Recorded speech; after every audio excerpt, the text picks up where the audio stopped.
I'm going to try to go a little bit of a different direction today. I talked about earlier, previously, that I was in the military. Um, didn't get too much into that, but I'm probably going to get a little bit into it today.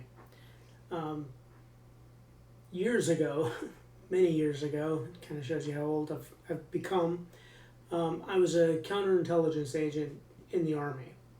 It was an interesting job. The job is a lot like it actually sounds like it would sound like, or sounds like it would be. Um, and it was a good job. It was one that made you feel like you were actually getting something done and something you were contributing to the country, to our country.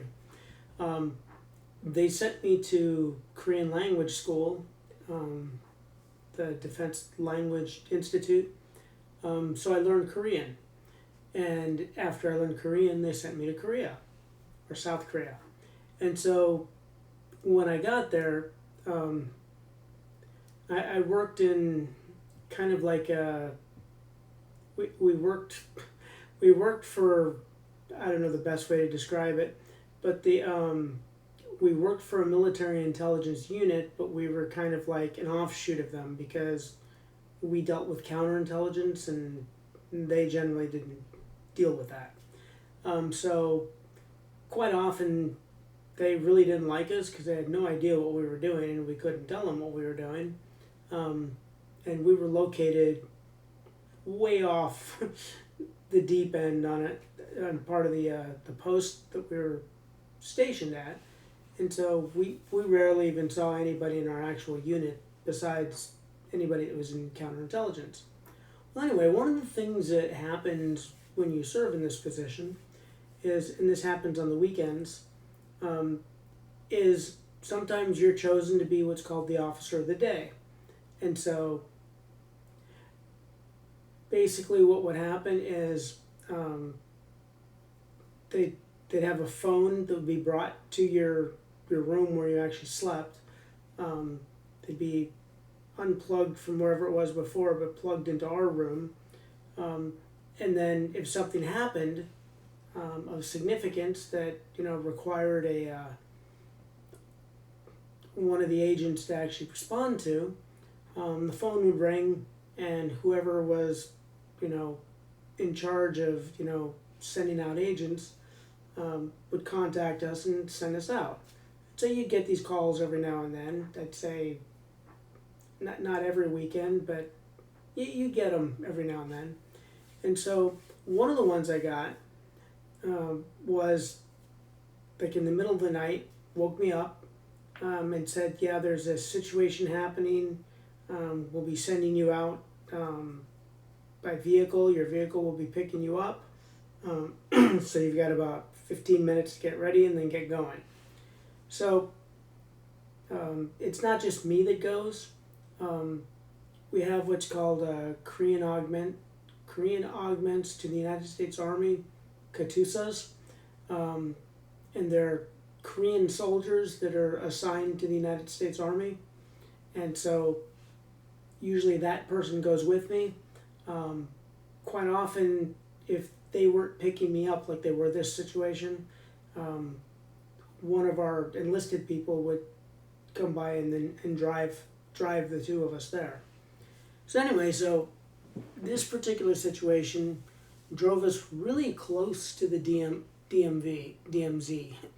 Yeah, the DMV. It wasn't the DMV, it was the DMZ, the Demilitarized Zone, which is really pretty much on the border of North and South Korea.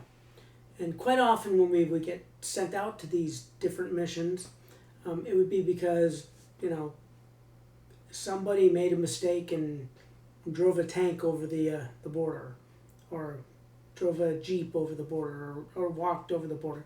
Usually something like that. And whether it was North Koreans coming over to the south, or South Koreans accidentally going to the north, or U.S. soldiers going to the north, well, that was pretty rare because they kind of had their stuff, put together. Although there were a couple of cases of people who tried to defect over to the North Koreans, which was ridiculous, but it happens. Anyway, So on this particular mission, it wasn't exactly on the DMZ, but it was a little ways back. And so when I got there, um, the uh,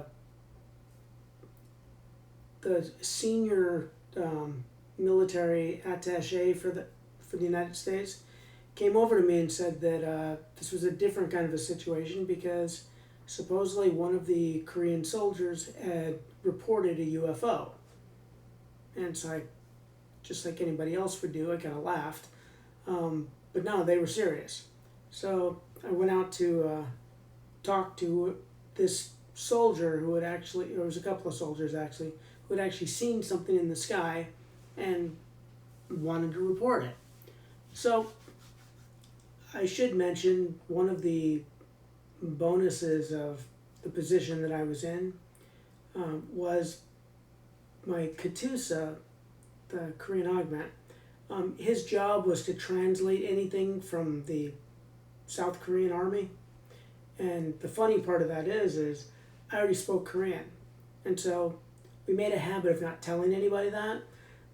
So when our Katusa started speaking to him, and he was speaking back, sometimes they would get into a conversation, and the conversation would tell more than they wanted it reported. And so, but I would understand it because I speak Korean. So, in this particular case, we got out there and this soldier was telling our Katusa that he had seen like this blue and red lights coming out of the sky and just kind of like going all over the place. At first he thought it was like a helicopter, a U.S. helicopter doing all sorts of weird maneuvers, or even maybe got shot down or something. But then after a while realized that couldn't be the case. He had seen something. And so I started, writing down information. And right as soon as I started doing that, his company commander, actually his battalion commander, because it was a colonel, comes rushing over and says in English, he saw nothing. And so I still try to get more information from the Korean soldier, but at this point the Korean colonel basically kind of like forced us back and told us to get out, that there was nothing to see here, that it was just he'd seen lights and he'd been working too long, and made up about 30 different excuses. So finally, because we don't really want to start a war with the South Koreans, we left. And so I tried to report it when I got back, but what I discovered is if you see a UFO or report a UFO, nobody really wants to know anything about it.